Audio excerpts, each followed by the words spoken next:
噔噔噔噔。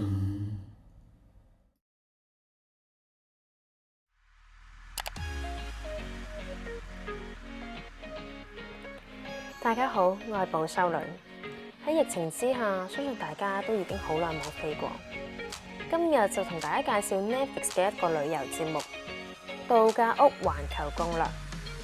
呢個節目係由3位風格截然不同嘅主持人，分別由 CP 值、設計感、豪華體驗，帶大家探訪呢個世界各地唔同類型嘅住宿。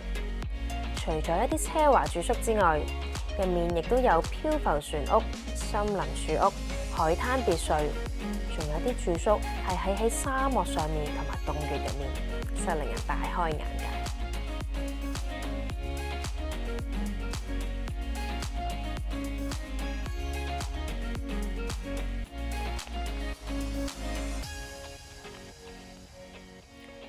不過值得欣賞嘅係呢個旅遊節目，除咗會提供一啲住宿體驗、旅遊資訊同埋價錢之外，佢亦都會同當地人進行文化交流，令大家可以更加了解當地嘅一啲文化傳統同埋飲食傳統等等。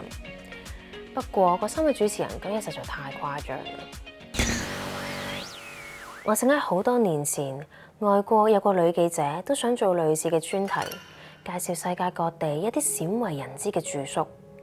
不過限於 budget 問題，而且當時都冇 Netflix， 大家都睇下報紙啊雜誌咁，所以呢個女記者只好一個人進行呢個神秘嘅體驗。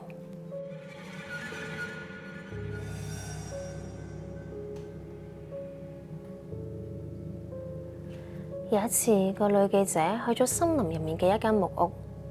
其實呢個木屋附近冇咩人住，亦都唔係旅遊景點，地方都好偏僻。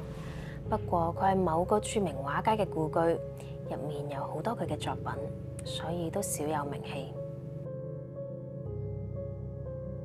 經過1日嘅舟車勞頓，個女記者終於喺深夜抵達咗間木屋。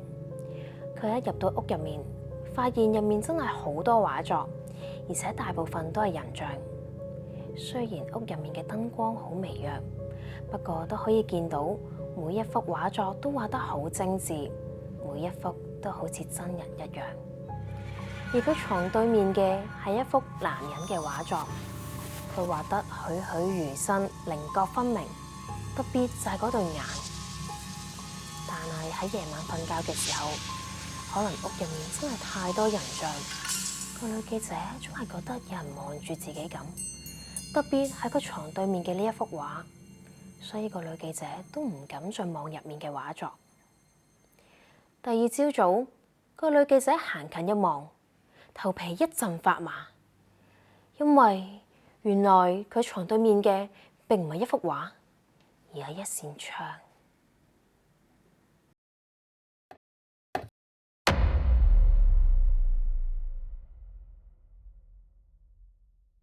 啲毛孔都畫得好好啊！連耳屎都有啊！咁唔仔細，係好想笑咧。